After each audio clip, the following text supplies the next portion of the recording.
Hi, I'm Zach Kazan, managing editor at Worn & Wound. I'm Zach Weiss, co-founder of Worn & Wound. And we are standing here in front of the Tudor booth at Watches & Wonders 2025. We're back in Switzerland for Watches & Wonders another year. We did it. We just had our first meeting with Tudor, customary for us to have our first meeting with Tudor, and our old friend Cole Pennington took us through a bunch of new watches in the new collection. They've got a lot of cool stuff this year. What stood out to you, Zach?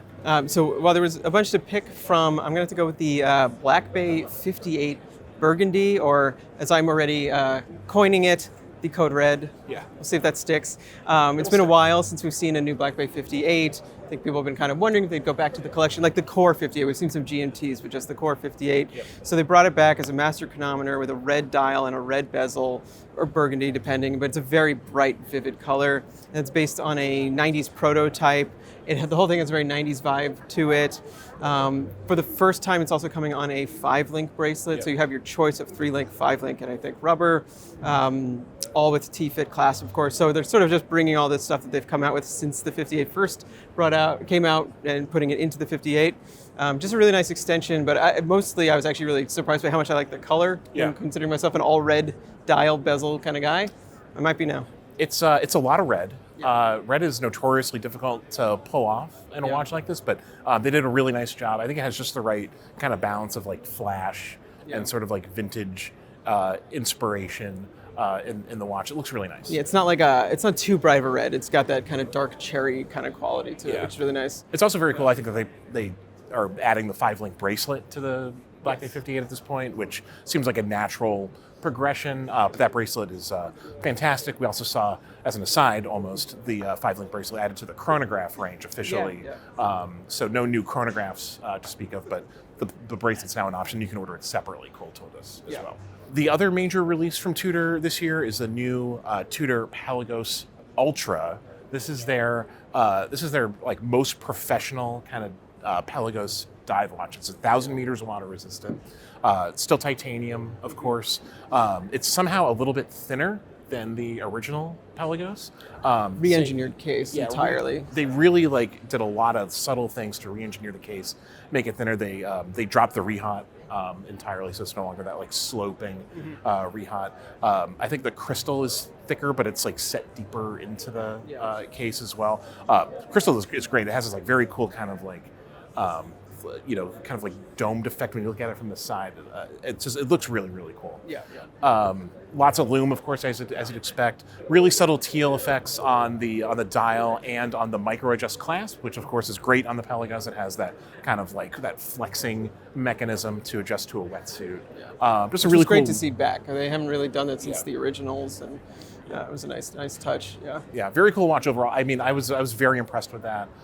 Multiple colors of lume on the dial. Really look great, and it's nice to see that they haven't forgotten about the old school Pelagos after focusing on the Pelagos 39 and some of the FXDs for a few years. I was quite surprised by it.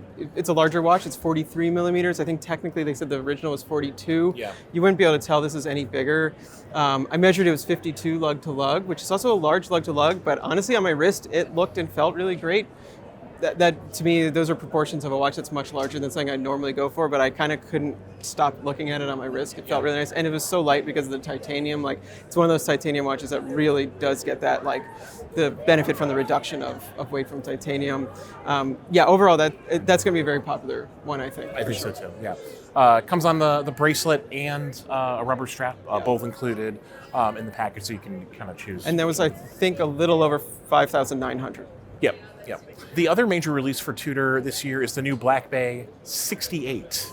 So that naming convention is back. Finally, a 68 millimeter watch. No, so the Black Bay 68 takes its name from the Snowflake hands, which were, I think, first in the catalog in 1968. They first saw them in stores in 1969. But this is a bigger Black Bay, the Black Bay 68. It's 43 millimeters, available in two versions, one with a blue dial, one with a silver dial. Exact same proportions in terms of case, lug to lug, height, etc., as the other 58 watches, but it's a larger watch. It's 43 millimeters. This one, other than when you looked at the original 41s that had the kind of thick slab sides, I mean, obviously this does still have the same flat sides, but they are much thinner than they used to be. So you had kind of more in the case back. really made an improvement on the ergonomics of that. So once again, a 43 millimeter watch, not really my cup of tea, but it did not wear like it sounds like it would wear. But either way, it's not really for somebody like myself who goes for the 54. This is for the audience that's been waiting for a larger Black Bay, and now they have it. And Tudor was very upfront about this being a play for that market that wants a larger dive watch. They've gotten feedback that folks want another option, and so you can kind of see that in all of their collections, really, but especially the Black Bay line, this kind of numbered Black Bay line. You have every conceivable size now. There's truly a Black Bay for everybody. For everyone, yeah. I really like the silver and black colorway too. It's a really nice touch. Yeah, no, they look really nice. There's one more worth mentioning. The Black Bay Pro Polar. Yes. Pro Polar, hard to say. Everything it's the exact same thing as the Black Bay Pro, but it has like an opaline dial for that sort of white dial polar effect. Something that was interesting they pointed out though is that rather than the like full slab ceramics lume plots on this, it's actually little black ceramic cups that have been like hollowed out and then filled with lume. So you have this incredibly fine black line around them that makes them really pop off of that opaline dial. Yep. It's a small detail that just makes the whole thing work. Just very nice. I don't know. It's a nice extension to that line. Really nice contrast. And again, another watch that kind of, they haven't really given us much to work with over the last few years. It's nice to know that they are still kind of thinking about that watch and still iterating on it. It is just a new dial variant, but it's a very nice execution, I think, for sure. 100%. So that's Tudor. That's Tudor Watches and Wonders 2025. Thank you so much for watching. Definitely head to the website, warnerweb.com, for a lot more information on new watches from Tudor and all the other brands that we're covering here at Watches and Wonders, and we will see you soon.